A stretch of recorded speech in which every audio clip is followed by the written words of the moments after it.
staggering. All that I know love as the Cajun pain. Just a killer come to call from some awful dream.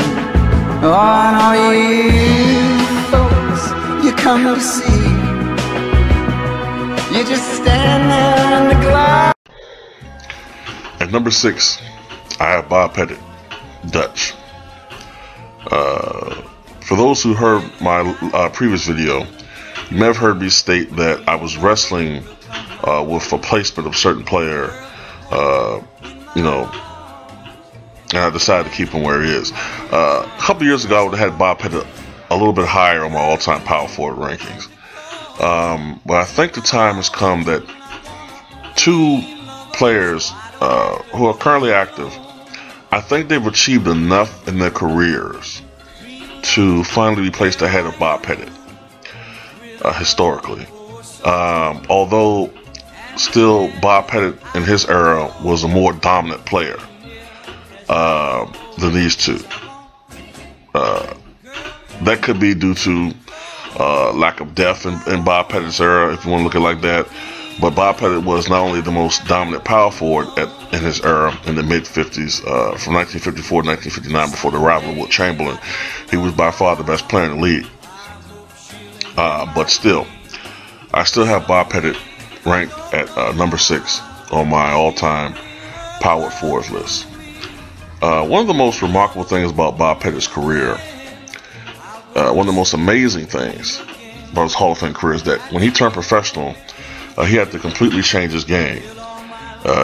In college at LSU, Pettit played center with his back to the basket.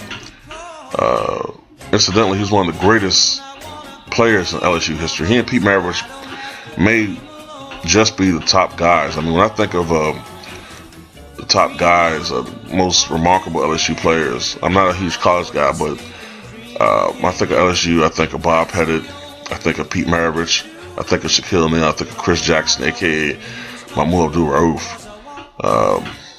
But those have to be like the top guys, you know. Anybody knows college basketball better than me might can think of some other guys who might supersede them, but that's the 4 best players I can think of.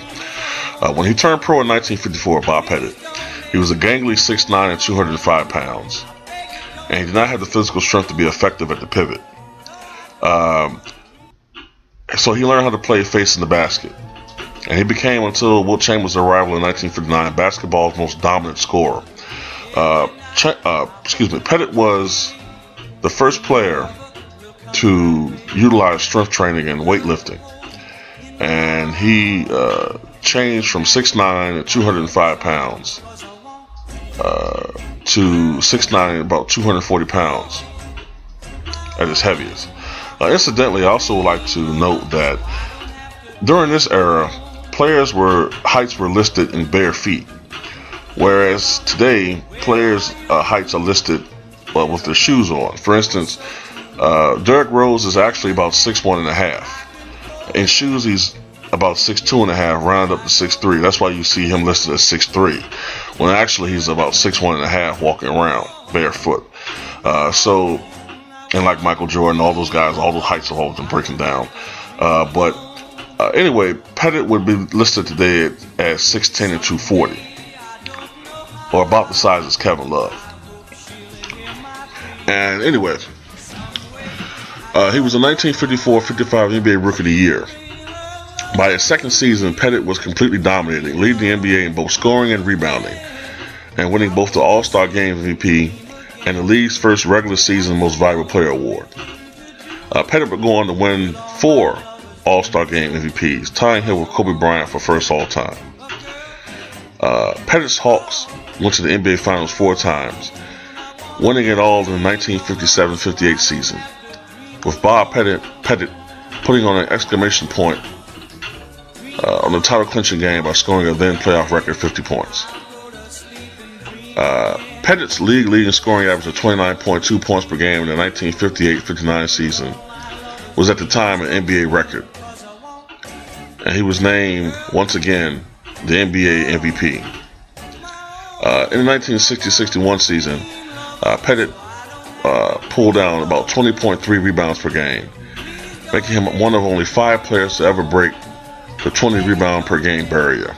The other ones, if I recall correctly, would be Wilt Chamberlain, Bill Russell, Pettit himself, Nate Thurman, and Jerry Lucas. Pettit ended his career in 1965. He became the first NBA player to eclipse the 20,000 points mark, and briefly until Wilt Chamberlain surpassed him, was the all-time leading scorer in NBA history. His 12,849 rebounds was second most in league history at the time of his retirement, and his 16.2 rebounds per game average remains third all-time behind Wilt Chamberlain and Bill Russell.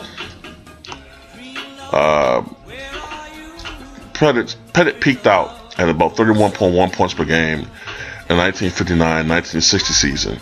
However, he did not win the scoring title the year because the first year that Wilt Chamberlain played, and Chamberlain bested him by over 6 points per game. For his career, Pettit finished with averages about 26.4 points per game, and as I stated earlier, 16.2 rebounds per game, and 3 assists per game. As I mentioned, he was a 2-time Most Valuable Player award winner. Every season that he played, all 11 seasons, he was an NBA All-Star. He was a 2-time NBA scoring champion. 10 times he was an All-NBA first team. He was on the inaugural All-NBA second team. And he was selected as one of the 50 greatest NBA players of all time in 1996. And he had his number 9 retired by the Atlanta Hawks, Dutch Bob Pettit.